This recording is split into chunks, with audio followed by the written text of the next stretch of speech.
एक भक्त को क्या खाना चाहिए और क्या नहीं खाना चाहिए, किसके हाथ का बना हुआ भोजन करना चाहिए और किसके घर पे करना चाहिए और किसके घर पे नहीं करना चाहिए। आपको क्या खाना है ये पता हो या ना पता हो, लेकिन क्या नहीं खाना ये आपको अवश्य पता होना चाहिए। इसीलिए आज का सत्संग बहुत महत्वपूर्ण है। तो कबीर साहब जो बताते हैं कि क्या एक भक्त को खाना चाहिए और क्या नहीं, आइए आज उस पर एक नज़र डालते हैं। सभी को राम राम, सभी को सत्साहे। सतगुरु कबीर साहब कहते हैं कि भाई जब भी आप भोजन करते हो तो भोजन करते समय आपकी जो इंद्रियां हैं वे सक्रिय हो जाती हैं और आपकी इंद्रियां उसी प्रकार से प्रतिक्रिया देती हैं जैसा आप भोजन करते हैं। कबीर साहब कहते हैं कि जब भी कोई व्यक्ति भोजन करता है तो उसे यह देखना चाहिए कि यह भोजन किसका है, वो किसके घर से भोजन कर रहा है। कबीर साहब कहते हैं, कबीर पात्र सुपात्र विचार कर, भिक्षा दान जो लेत, चोर अधर्मी सूम का दान महा दुख देत। कि चाहे कोई दान दे रहा हो, चाहे कोई भिक्षा दे रहा हो आपको, चाहे आप किसी के घर पर भोजन कर रहे हो, लेकिन कभी भी इन 3 प्रकार के लोगों का भोजन आपको नहीं करना चाहिए। सबसे पहला व्यक्ति वो जो चोर हो। चोर का अर्थात क्या होता है, यहां पर चोर के 2 अलग अलग अर्थ हैं। तो साहिब जो समझाना चाहते हैं वो अर्थ क्या है। पहली चीज, जब आप किसी दूसरे की वस्तु हरण करके लाए हैं उसे कहते हैं चोरी। और दूसरे प्रकार की जो चोरी है वो है कि जब आप किसी से गुप्त रूप से कोई चीज छुपा कर रहे हो तो उसे भी चोरी कहा जाता है। अर्थात जब कोई व्यक्ति आपको भोजन करवाता है और यदि वो जो अन्न है वो चोरी करके लाया है, जिस धन को वो लेकर आया है, जिससे उसने अन्न खरीदा, अगर वो धन चोरी का है तो ऐसे व्यक्ति का भोजन कभी नहीं करना चाहिए। इसके साथ साथ जिस व्यक्ति के मन में छिपाव हो, जिस व्यक्ति के मन में आपके प्रति प्रेम ना हो के बल्कि छिपाव करे, आपसे कोई चीज छुपाए, ऐसे व्यक्ति का भी भोजन आपको नहीं करना चाहिए। उसके बाद कबीर साहब बताते हैं दूसरा है अधर्मी। यानी कि जो धन अधर्म के द्वारा कमाया गया हो, चाहे वो भ्रष्टाचार हो, रिश्वत हो या फिर कोई अनैतिक कार्य के द्वारा यदि धन कमाया जाता है, उस धन के द्वारा अगर आपको भोजन करवाया जाता है तो ऐसा भोजन कभी नहीं करना चाहिए। और किसी का छीना हुआ भोजन नहीं खाना चाहिए। जिस प्रकार कोई व्यक्ति अगर मान लीजिए भोजन बना रहा है, सुबह सुबह लोग जब भोजन बनाते हैं तो क्या कहते हैं, बोले 2 रोटी गाय की निकाल दो, 1-2 रोटी कुत्ते की निकाल दो। आप घर में पहुंचते हैं और अगर उनके घर में कम पड़ रहा है अनाज और वो आपको खिला रहे हैं फिर भी, लेकिन यदि वो अपने हिस्से से खिलाते हैं तो ये उनकी श्रद्धा है, आपको भोजन करना चाहिए। लेकिन यदि वो जो गाय की रोटी निकाल रहे हैं या कुत्ते की रोटी निकाल रहे हैं और उनको ना दे के यदि आपको वो भोजन करवा रहे हैं तो ऐसा भोजन आपको नहीं करना चाहिए। और इसके बाद जो तीसरा है वो है सूम व्यक्ति। सूम व्यक्ति कौन होता है, जो कंजूस व्यक्ति होता है। ऐसे व्यक्ति के घर का न दान लेना चाहिए और ना ही उसके घर का कभी भोजन करना चाहिए, उससे कभी कोई भिक्षा भी नहीं लेनी चाहिए।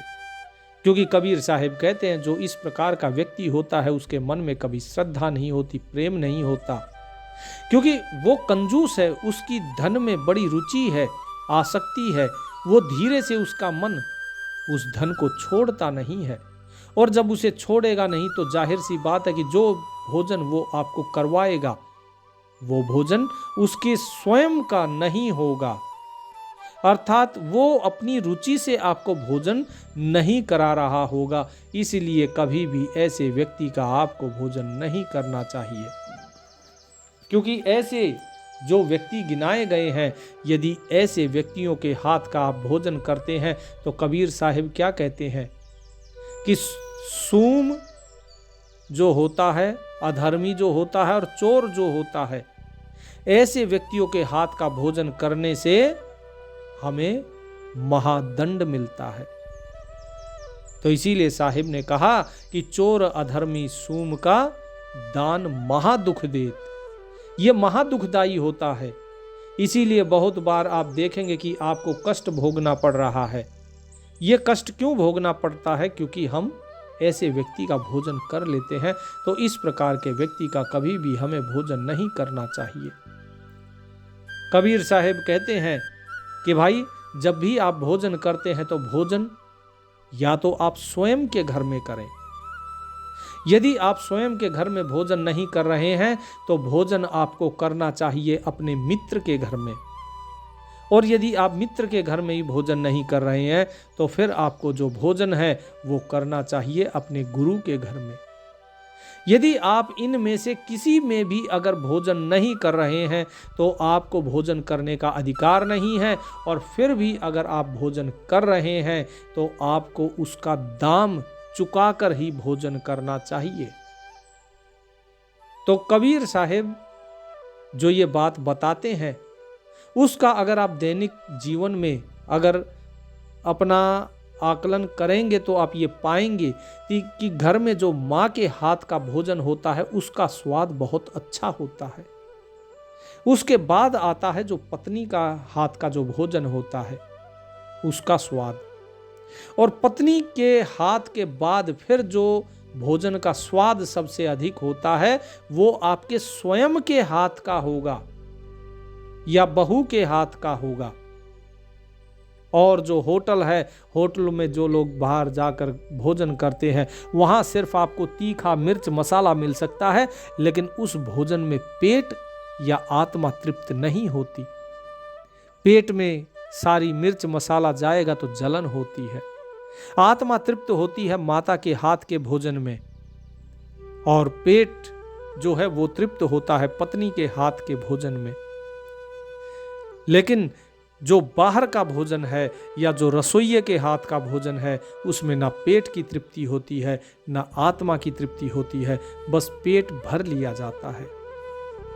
कबीर साहिब कहते हैं कि जो व्यक्ति किसी ऐसे इंसान के हाथ का भोजन करता है जो या तो चोर हो, जिसका धन मतलब रुचि से ना आए, प्रेम से ना आए, जिसका धन सही मार्ग से ना आया हो, उससे आपके मन में विकार पैदा होते हैं।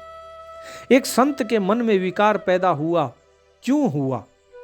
महात्मा थे और सप्ताह में एक दिन ही भोजन करते थे, बाकी 6 दिन वो व्रत पर रहते थे, अर्थात केवल जल पीते थे।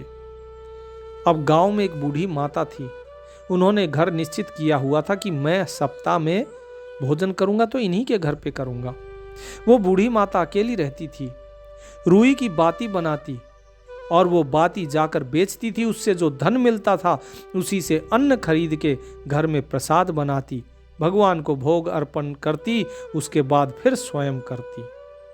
और सप्ताह में एक दिन जब वो महात्मा घर पर आते तो उनको पहले भोजन खिलाती, उसके बाद वो स्वयं भोजन करती थी। अब एक दिन वो महात्मा भोजन करने के लिए आए और प्रसाद पाने के बाद जैसे ही वो घर से निकले तो उनके सामने एक परम सुंदरी सामने से गुजरी। महात्मा वैसे तो सबको देखकर नेत्र नीचे कर लेते थे, लेकिन आज उस सुंदरी का रूप देखकर उनके मन में ये आशा जागी। हालांकि नजर तो उन्होंने नीची कर ली, लेकिन उनके मन में ये ख्याल आया कि कितनी सुंदर है, इसका रूप कितना सुंदर है, एक बार और देख लूं। और जैसे ही उन्होंने दोबारा नेत्र उठाकर उसको देखा, वो युवती तो चली गई, लेकिन महात्मा को ये सोच आई उनको ये सोच में पड़ गए वे कि मेरी आयु 70 वर्ष की हो गई है। पिछले 40 वर्षों से मैं भजन बंदगी कर रहा हूं, लेकिन ऐसा पहले कभी नहीं हुआ कि किसी का रूप देखकर मैंने दूसरी बार उसे देखा हो। आज मैंने दूसरी बार क्यों देखा? उसका रूप देखकर मेरे मन में कि ये सुंदर है, ऐसी भावना उत्पन्न हुई तो क्यों हुई? आज केवल सुंदर है ये भावना उत्पन्न हुई है, तो इसीलिए मैंने दूसरी बार देखा। कल हो सकता है इससे भी कोई बुरा विचार आए और उसके बाद फिर और कोई विचार मन में आएगा, तो ये क्रिया मन में होती रहेगी। लेकिन इसका कारण क्या है? पहले मुझे इसका इलाज करना होगा। कुछ तो गड़बड़ हुई है, मुझे इस गड़बड़ी की जांच करनी होगी। आत्म जो अनुसंधान है वो मुझे करना होगा। वो वापस जाता है उन माता जी के पास और बोले, माँ, सप्ताह में एक दिन मैं आपकी कुटिया में प्रसाद पाने के लिए आता हूं। इतने साल से प्रसाद पा रहा था, आज तक ऐसा कभी नहीं हुआ, लेकिन आज कुछ विचित्र हुआ। आज आपने भोजन में कुछ अलग डाला था क्या? माँ ने बोला, नहीं, आप हर समय तोरई की सब्जी और एक रोटी खाते हैं, मैंने वही बनाई। कुछ नमक ज्यादा या नींबू ज्यादा या कुछ और व्यंजन मिलाया था क्या? उन माता ने कहा कि नहीं। बोले, तो फिर मेरे मन में ये विकार कैसे आया? आप जहां से सब्जी खरीदती हैं क्या वहीं से सब्जी लाई? वो बोली कि बिल्कुल वैसा ही हुआ जैसा पिछले 40 सालों से हो रहा था, वहीं से सब्जी ली है मैंने और वैसे ही बनाई है। महात्मा ने कहा, तो फिर आज चित्त में परिवर्तन क्यों आया मेरे? तब मां ने थोड़ा विचार करके कहा और बताया कि महात्मा जी, एक नई बात इस बार हुई। बोले, क्या? बोले, मैं रुई की बाती बनाती हूं और बाती बना के बाजार में बेचती हूं। उससे जो धन मिलता है उससे मैं रसोई का सामान लेकर आती हूं।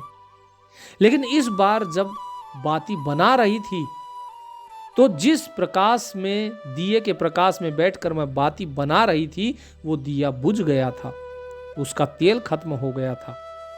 थोड़ी सी रुई बची हुई थी, तो थोड़ी सी रुई बचने के लिए मैंने सोचा कि रात्रि हो गई, अब मैं और तेल डालकर क्या दिया जलाऊं। आंगन में पड़ोसी की खिड़की पर दिया जल रहा था, उसका प्रकाश आ रहा था। थोड़ी देर मैंने सोचा कि इसी में बैठकर बना लेती हूं। पड़ोसी के आंगन से आने वाले प्रकाश में बैठकर मैंने वो बाती बनाई। तो महात्मा बोले कि पड़ोसी कौन है? इसके यहां धन कहां से आता है? तो माता ने कहा कि पड़ोसी, मैंने सुना है कि उसकी पत्नी और बच्चे तो यहां रहते हैं, लेकिन आदमी बाहर ही रहता है। महात्मा ने पूछा, क्यों? तो उसने कहा कि वो एक डाकू है, जगह जगह जाकर चोरी चकारी करता है, उससे जो धन मिलता है उसी से उसका घर चलता है। महीना 2 महीना में एक बार आता है। तो महात्मा जी समझ गए कि चोरी से कमाए हुए धन से तेल खरीदा जाता है। उस तेल के जो दिए का जो प्रकाश है उसमें बैठकर आपने बाती बनाई और उस बाती को जाकर बाजार में बेचा, उससे जो धन कमाया, उससे सब्जी खरीद कर आपने मुझे जो भोजन करवाया है, उसी के कारण मेरे मन में विकार आया है।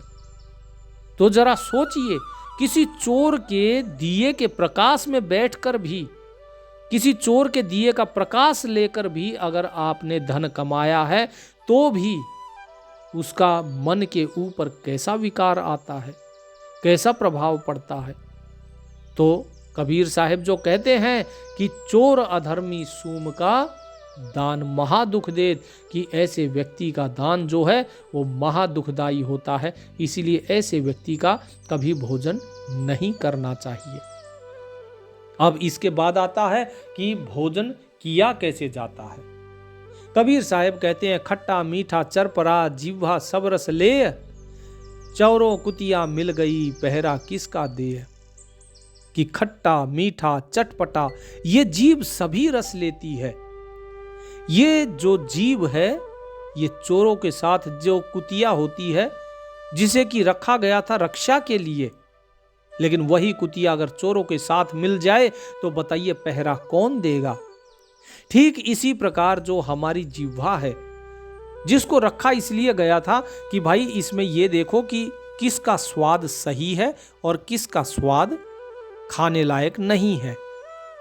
लेकिन इस जीव ने क्या किया?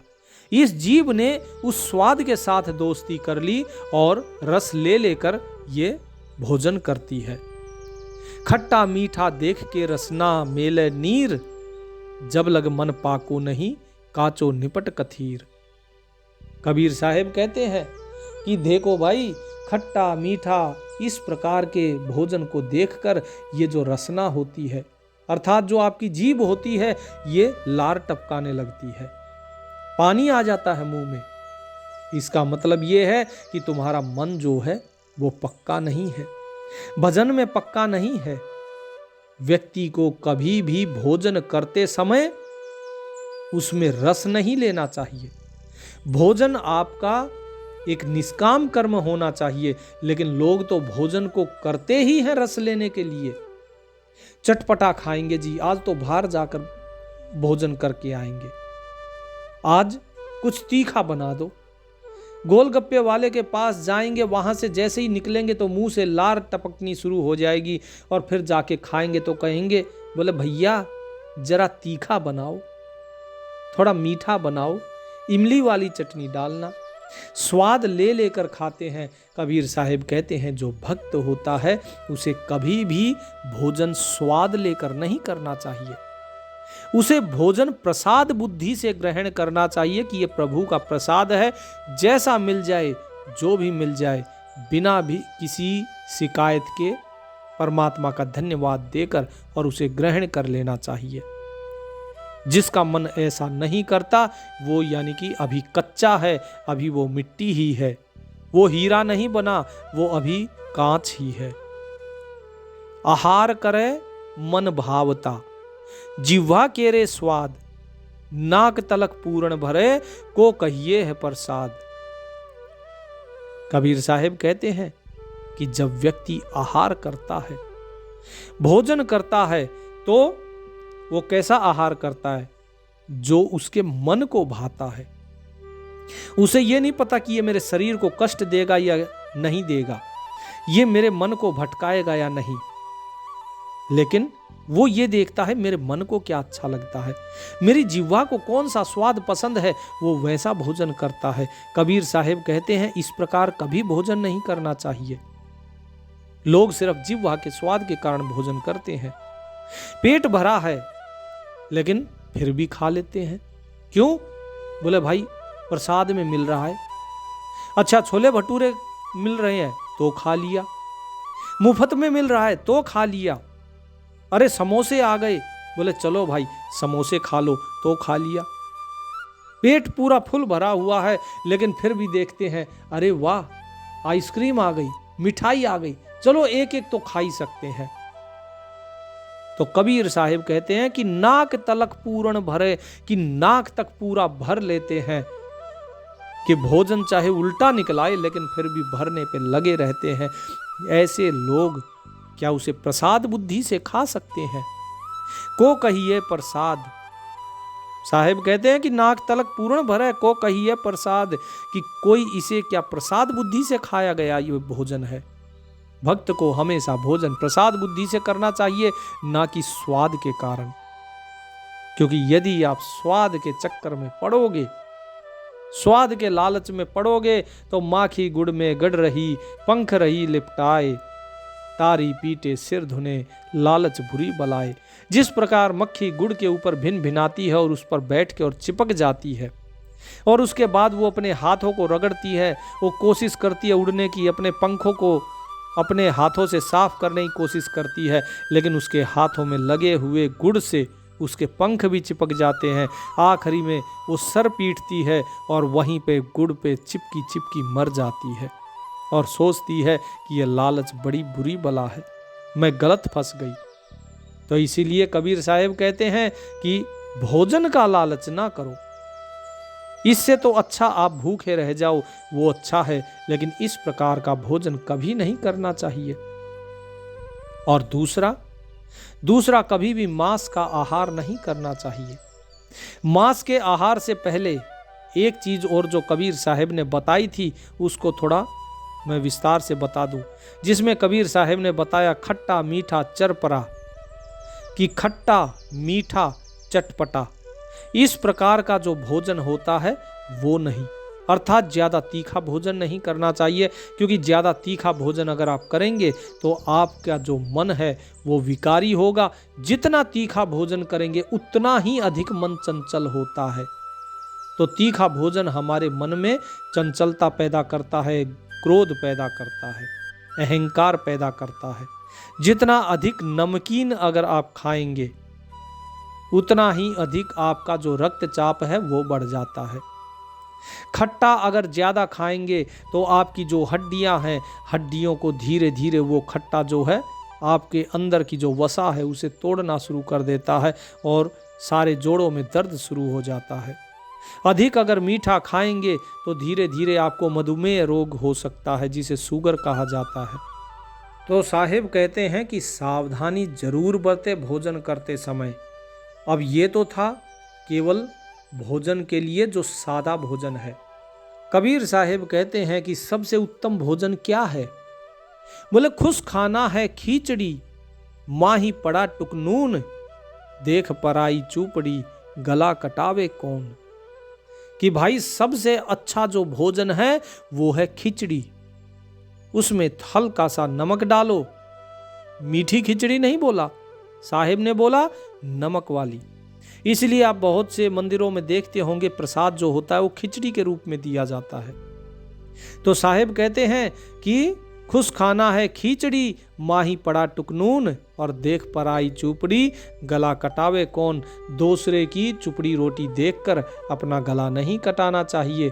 अर्थात ऐसा काम मत कीजिए कि आप चुपड़ी रोटी खाएं और आपका मन इधर उधर भटके, क्योंकि जितना ज़्यादा गरिष्ठ भोजन लेंगे मन की चंचलता उतना ही अधिक बढ़ेगी, और जब मन की चंचलता बढ़ेगी तो यमराज इस गले को काटेंगे ही काटेंगे। फिर साहेब कहते हैं मांस आहार के बारे में कि मांस आहारी मानवा प्रत्यक्ष राक्षस अंग, ताकि संगत मत करो परत भजन में भंग। कि जो मांस आहारी जो व्यक्ति होता है, मांसाहार कभी नहीं करना चाहिए, क्योंकि ऐसा व्यक्ति प्रत्यक्ष राक्षस होता है। जो मांस का आहार करता है उसे साहिब ने बताया है राक्षस।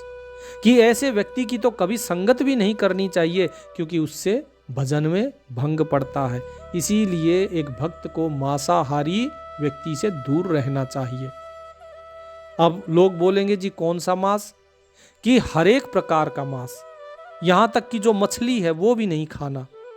मांस मछरिया खात हैं सुरापान से हेत, सोनर जड़ से जाएंगे जो मूरी का खेत। कि भाई जो व्यक्ति मांस का आहार करता है, मछली खाता है, अंडे खाता है, और जो शराब पीता है सुरापान, कि जिसका प्रेम जो है वो शराब से है, मदिरा से है, ऐसे व्यक्ति इस प्रकार से नष्ट हो जाएंगे जैसे मूली जो होती है मूली जड़ समेत उखाड़ी जाती है, इसी प्रकार वो जड़ से ही समाप्त हो जाएंगे। इसीलिए इस प्रकार का भोजन किसी भी भक्त के लिए वर्जित बताया गया है। फिर कबीर साहब क्या कहते हैं कि भाई मांस मांस सब एक है। ऐसा नहीं है कि आपने कि भाई हम तो झींगा खा रहे हैं, हम तो मछली खा रहे हैं ना। कबीर साहब कह रहे हैं कि मांस मांस सब एक है। मुर्गी हिरनी गाय आंख देख नर खात है, ते नर नर कही जाए। कि किसी का भी मांस हो, हर एक जीव का मांस तो मांस है, चाहे मुर्गी हो, हिरनी हो, बकरी हो, गाय हो, कुछ भी हो। और जो व्यक्ति इनको देखते हुए भी खा लेता है वो पक्का नरक में जाएगा। उसको नरक में जाने से कोई नहीं बचा सकता, क्योंकि ये सारा सब कुछ जो भोजन है ये कुत्तों का भोजन है, ये मनुष्य का भोजन नहीं है। इसीलिए कबीर साहब कहते हैं कि अगर मांस थोड़ा सा भी खा लिया, थोड़ा सा भी, बहुत से लोग बोलते हैं ना, बोले जी क्या करें धीरे धीरे छोड़ देंगे, पहले ज्यादा थे अब बहुत थोड़ा खाते हैं। कबीर साहब कहते हैं बिल्कुल नहीं, तिल भर भी नहीं खाना। तिल भर मछली खाए के कोटि गऊ दे दान, काशी करवत ले मरे तोहु नरक निदान। कि भाई अगर तिल के समान भी अगर मछली खा ली और उसके बाद तुम चाहे करोड़ों गौओं का दान कर दो, वो दान भी तुम्हें बचा नहीं सकता है। उसके बाद तुम चाहे काशी में जाकर अपना शरीर त्यागो, कहा जाता ना कि जो काशी में शरीर त्यागता है वो स्वर्ग मिलता है। कबीर साहिब कहते हैं नहीं मिलेगा। तुम उसके बाद तिल भर मछली खाने बाद चाहे काशी में जाकर अपना शरीर त्यागो तो भी तुम्हें नरक ही प्राप्त होगा, तुम्हें स्वर्ग नहीं प्राप्त हो सकता। अर्थात जो व्यक्ति मांसाहार करता है उसका नरक जाना निश्चित है। फिर चाहे वो ब्राह्मण हो, शूद्र हो, वैश्य हो, क्षत्रिय हो, कोई भी हो। जरा सोचो तो सही कि बकरी पाती खात है, क्या खाती है बकरी? पत्ता, घास, है ना, जीवन तो उसमें भी है। बकरी पाती खात है ताकि काढ़ी खाल, जो बकरी को खाते हैं तिनका कौन हवाल। अरे जो बकरी पत्ते खाती है उसकी खाल उधेड़ ली जाती है, उसका मांस जो है उसका मांस लटका दिया जाता है, खाया जाता है और उसकी चमड़ी को निकाल के अलग से बेचा जाता है, उसकी खाल निकाल ली जाती है। तो जो लोग बकरी को ही खा रहे हैं जरा सोचो कि उनका क्या हाल होगा। तो इसलिए कबीर साहिब कहते हैं ब्राह्मण से गदहा भला और पंडित से कुत्ता, मुल्ला से मुर्गा भला जो शहर जगावे सुत्ता। कि भाई जो ब्राह्मण है ना उससे तो गधा भी अच्छा है, कम से कम घास खाता है और सारे समाज का बोझ ढोता है। ब्राह्मण तो खुद इस समाज के ऊपर बोझ है जो कि मांस खाता है, और जो पंडित मांस खाता है उससे तो कुत्ता अच्छा है जो कम से कम वफादारी करता है, एक टुकड़ा रोटी के लिए अपने मालिक के दर पे पड़ा रहेगा और वफादारी करेगा, उसकी चौकीदारी करेगा। और जो मुल्ला है उस मुल्ले से तो अच्छा मुर्गा है जो कम से कम सारे शहर को सुबह होते ही अपनी बांग देकर जगाता है।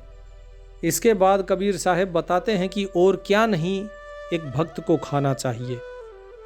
कबीर साहब कहते हैं कि कलयुग काल पठाइया भांग तंबाकू अफीम, ज्ञान ध्यान की सुध नहीं बसे इन्हीं की सीम। कि भाई ये कलयुग के अंदर काल ने भेजे हुए हैं क्या? भांग, तंबाकू, अफीम। आपने देखा होगा जब आप अक्सर जाते होंगे रोड के साथ साथ एक लंबे लंबे पत्तों के उगे रहते हैं पौधे, ये सब भांग के पौधे हैं। ये आपको हर जगह मिल जाएंगे, ये कहीं भी इनको उगाने की जरूरत नहीं होती, हर नहर के किनारे किनारे आपको ये सब लगे मिलेंगे। क्या इसकी किसी ने खेती की? नहीं। कुछ वर्षों पहले नहीं थे ये, लेकिन धीरे धीरे इनकी संख्या बढ़ती जा रही है, अपने आप ये उग रहे हैं, क्योंकि ये सब कुछ इस काल के भेजे हुए हैं। इस काल ने इस कलयुग के अंदर ये भांग, तंबाकू, अफीम इन सभी को बढ़ावा दे रहा है। ये 600 वर्ष पहले कबीर साहब ने इस चीज को लिखा था कि कलयुग काल पठाइयाँ भांग, तंबाल, अफीम, ज्ञान ध्यान की सुध नहीं बसे इन्हीं की सीम। कि भाई अगर इनका भोग करोगे तो ज्ञान ध्यान इसकी तुम्हें कोई सुध नहीं रहेगी, तुम इन्हीं के चक्कर में पड़ जाओगे, इन्हीं के तुम आदी हो जाओगे, फिर तुम इनके गुलाम हो जाओगे। ये कलयुग में काल के भेजे हुए एजेंट हैं, इनसे बच सको तो बच लो। भांग, तंबाकू, छूतरा, आफू और शराब, कहें कबीर इनको तजय तब पावे दीदार। कि भाई जो भांग है, तंबाकू है, छूतरा है, ठीक है, जो शराब है, इन सब चीजों को जो है आपको छोड़ना होगा। आफू मतलब अफीम, कि इन सब से दूर रहो, ये आपको अर्थात कोई भी आपको नशा नहीं करना। अब तंबाकू है, गुटखा है, खैनी है, ये सब क्या है? तंबाकू ही तो है। हुक्का है, बीड़ी है, सिगरेट है, ये सब कुछ तंबाकू है। साहिब कहते हैं इन सभी से दूर हो जाओ। अगर इनसे दूर नहीं हुए तो कोई भविष्य नहीं है फिर आपका। और जो इनको त्याग कर परमात्मा का सुमिरन करता है तभी उसे उस मालिक का दीदार होता है। इसके बाद कबीर साहब मदिरा के बारे में, शराब के बारे में कहते हैं कि ओगण कहूँ शराब का ज्ञानवंत सुन ले, मानुष से पशुआ करे द्रव्य गांठ का दे। कि जो व्यक्ति शराब पीता है ऐसे व्यक्ति मनुष्य से पशु हो जाते हैं और साथ ही साथ अपनी जेब से धन भी खर्च करते हैं। मनुष्य से पशु बनने के लिए वो अपनी जेब का जो द्रव्य है, जो धन है, उसको व्यर्थ कर देते हैं और अपना जो ज्ञान है वो सब कुछ नष्ट हो जाता है। ये शराब का अवगुण है। तो जो व्यक्ति इन सारे अमल को खाता है, ये सब नशे करता है, ऐसे व्यक्ति की आत्मा कभी पार नहीं हो सकती। साहिब कहते हैं, अमल आहारी आत्मा कबहू न पावे पार। अमल आहारी आत्मा कबहू न पावे पार, कहें कबीर पुकार के त्यागो ताहि विचार। कि भाई मैं पुकार पुकार कर कह रहा हूं कि विचार कर लो। अगर तुम्हें पार होना है तो विचार करो और इन सब को त्याग दो, अन्यथा तुम कभी पार नहीं हो पाओगे। तो अब प्रश्न उठता है कि व्यक्ति को क्या खाना चाहिए और कैसे खाना चाहिए। तो कबीर साहिब कहते हैं कि भोजन हमेशा सादा होना चाहिए। जो भक्ति मार्ग पे चलता है उसे ये चटपटे, तीखे, मसालेदार, नए नए प्रकार के जो व्यंजन हैं इनसे परहेज करना चाहिए और रूखा सूखा जो मिले अपना वो भोजन करो, लेकिन सादा भोजन। और किसी सज्जन के घर का भोजन हो, या तो स्वयं के घर का भोजन हो, या मित्र के घर का, लेकिन मित्र भी सज्जन होना चाहिए। और साथ ही साथ यदि किसी अतिथि के घर में जा रहे हो तो वहां भी भोजन ऐसे अतिथि के घर पर ही करो जो सज्जन हो, जिसके घर में कोई शराब, मांस, मच्छी ये सब नहीं हो। और दूसरी चीज जो कबीर साहिब ने पहले बताया है आपको कि किस किस व्यक्ति के घर पे आपको भोजन नहीं करना चाहिए, उसका भी ध्यान अवश्य देवें। साथ ही साथ कबीर साहिब कहते हैं कि रूखा सूखा खाए के ठंडा पानी पीव, देख बिरानी चूपड़ी मत ललचावे जीव।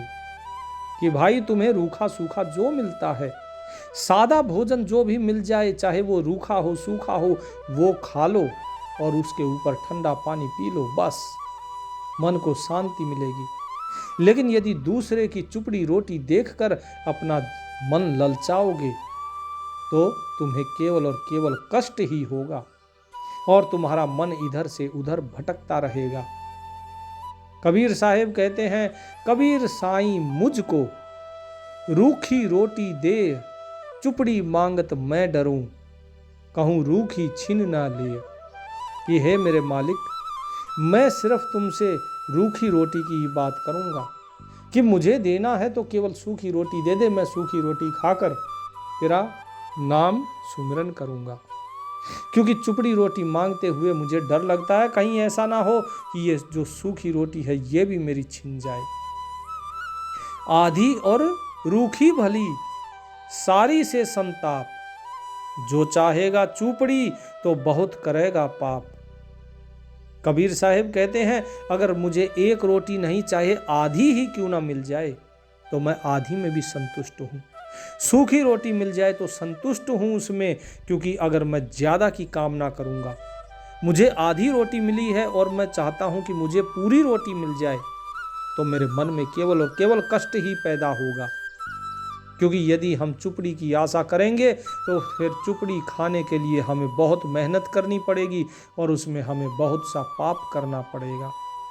तो ऐसा पाप हम ना करें। तो कबीर साहिब कहते हैं, इसीलिए जो परमात्मा ने दिया है रूखा सूखा, उसको खाओ और आनंद में रहो और प्रभु का धन्यवाद अवश्य करो। अन्न पानी आहार है, स्वाद संग नहीं खाए। कबीर साहिब देखिए बिल्कुल स्पष्ट कह रहे हैं कि अन्न पानी आहार है, स्वाद संग नहीं खाए, जो चाहे दीदार को तो चुपड़ी चखे बलाए।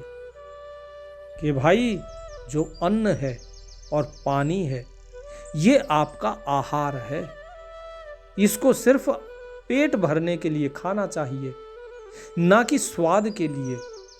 स्वाद संग नहीं खाए, कि स्वाद के साथ मत खाओ कि नहीं जी इसमें थोड़ा मिर्ची और तेज कर दो, इसमें थोड़ा नमक ज़्यादा कर दो, इसमें थोड़ा और मसाले डाल दो, अलग अलग खुशबू डालो। ये सारे जो स्वाद होते हैं ये केवल और केवल मन को विचलित करते हैं, चंचल बनाते हैं। कबीर साहिब कहते हैं, जो चाहे दीदार को, यदि तुम उस मालिक का दीदार करना चाहते हो तो जो चुपड़ी है, चुपड़ी चखे बलाए, तो रूखी सूखी खाओ, अगर चुपड़ी को चाखोगे तो तुम बला को गले लगाओगे। क्योंकि ये जो चुपड़ी है ये बला है, इसको ना चखो, इसको चखना बला को चखने के समान है। तो इसीलिए कबीर साहिब ने जो भोजन के ऊपर बताया है, इस सभी चीज़ों का ध्यान रखिए। इसके साथ साथ अब बहुत सी चीज़ें हैं, तेल है, घी है, उसके लिए साहिब कहते हैं, घी के तो दर्शन भले, खाना भला न तेल, अकलमंद दुश्मन भला, मूर्ख से क्या मेल। कि भाई जो घी है वो अक्लमंद दुश्मन के समान है, और तेल जो है वो मूर्ख मित्र के समान है। जिस प्रकार एक मूर्ख मित्र हमारा कभी हित नहीं कर सकता, वो हमारा केवल और केवल अहित करेगा। और वहीं जो अकलमंद शत्रु होगा, अगर हमारा कोई दुश्मन अकलमंद होगा तो हम कम से कम उससे पैतरे तो सीख सकते हैं दुश्मनी के, लेकिन एक मूर्ख मित्र से हम कुछ नहीं सीख सकते। ठीक इसी प्रकार जो तेल है, तेल के तो दर्शन भी खोटे होते हैं। अगर भोजन करने बैठ गए तेल क्या, तो वो नुकसान ही करेगा। और जो घी होता है, घी शुद्ध होता है, घी के तो दर्शन भी अच्छे होते हैं। लेकिन यहाँ पर जिस घी की बात की जा रही है, पहले उसको मैं स्पष्ट कर दूं। ये बात है 600 साल पहले की। उस समय जो घी होता था वो मक्खन होता था। तो यहाँ पे जो मक्खन है, उस मक्खन की बात की जा रही है कि मक्खन ही खाने में प्रयोग होता था। कि वो जो मक्खन अगर आप खाओगे, जिसे कुछ लोग नूनी घी कहते हैं, सफ़ेद सफ़ेद जो होता है, दही बिलो के जो निकाला जाता है मथनी से, और उसको गर्म करके जो बनाया जाता है, वो होता है फिर घी। तो यहाँ पे साहिब ने उस मक्खन के लिए कहा है कि उसको आप भोजन में प्रयोग कर सकते हैं, लेकिन अगर केवल घी जो गर्म करके, ता करके और फिर बनाया जाता है, वो गर्म घी के लिए नहीं कहा। उसके लिए तो क्या कहा साहिब ने कि घी के तो दर्शन भले, कि इसके तो दर्शन भी हो गए, वो भी बहुत है। भोजन करना है तो मक्खन का कीजिए, घी का या तेल का नहीं। ये घी जो है, ये तो जोत बत्ती हवन वगैरह इन सब चीजों के लिए है। घी अगर भोजन करना भी है तो बहुत कम मात्रा में लीजिए, और सुबह सुबह व्यायाम थोड़ा बहुत कीजिए, ताकि शरीर के अंदर रक्त संचार सही बना रहे। समय से उठिए, समय से सोइए, सही भोजन कीजिए। भोजन करने के बीच में कम से कम 6 घंटे का अंतराल होना चाहिए। जिस प्रकार लोग जो सुबह सुबह काम पर जाते हैं, सुबह 7 बजे भोजन कर लिया, दोपहर में 1 बजे भोजन कर लिया, रात्रि में फिर से 7 बजे भोजन करें, और साथ ही साथ सोने से कम 1.5 घंटा पहले भोजन कर लें। ऐसा नहीं है कि भोजन किया और तुरंत सो गए, उससे शरीर के अंदर रोग बढ़ने शुरू हो जाते हैं। रोग अवश्य बढ़ते हैं, ऐसा नहीं है केवल संभावना, ना संभावना नहीं, ये वास्तविकता है। होंगे ही होंगे रोग, यदि आप तुरंत खाकर सो गए तो इसीलिए सुबह दही लीजिए, दोपहर में छाछ, लस्सी, मट्ठा जिसे बोलते हैं वो लीजिए, और रात्रि के समय में दूध लीजिए। रात्रि के समय में कभी भी जो फल होते हैं वो नहीं खाना। रात्रि के समय में कभी भी छाछ या दही ये नहीं लेना, दूध लेना चाहिए। ये सब कुछ वातावरण के अनुसार होता है, क्योंकि जो दूध है उसकी तासीर गर्म है और रात का समय ठंडा होता है। दिन में सूरज उगता है तो धीरे धीरे गर्मी बढ़ती है, इसीलिए हम सुबह और दोपहर में छाछ और दही लेते हैं, क्योंकि छाछ की जो तासीर है, जो उसका स्वभाव है, वो ठंडा होता है, ताकि दिन में आपका शरीर गर्मी से बचा रहे और रात में आपका शरीर ठंड से बचा रहे। इसीलिए सुबह दही, दोपहर में लस्सी या छाछ या फिर मट्ठा जो आप बोलते हैं, और रात में दूध। यदि इनका सेवन करेंगे तो वात पित्त कफ तीनों काबू में रहेंगे और शरीर निरोगी रहेगा, भजन बंदगी अच्छी रहेगी।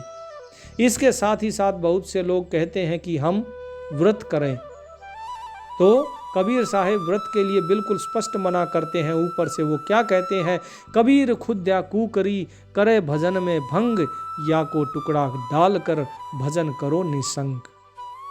कि भाई जो ये भूख है ये कुतिया के समान है। जिस प्रकार कुतिया दरवाजे के सामने खड़े होकर भौंकती रहती है, वो भौंकती रहेगी और आप उसकी आवाज़ सुन सुनकर परेशान हो जाओगे, फिर बंदगी थोड़ी ना होगी। ठीक इसी प्रकार ये जो भूख है, ये अंदर से चूहे उछलते रहेंगे, पेट दर्द करता रहेगा, तो बेहतर है कि ये खाली मत रखो अपने जो पेट है इसको।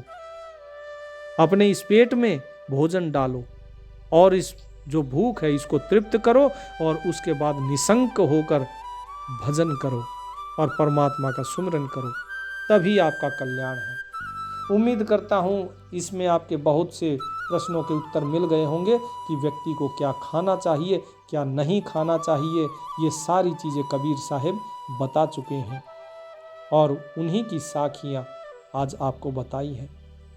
परमात्मा आप सभी का कल्याण करें। सत साहिब।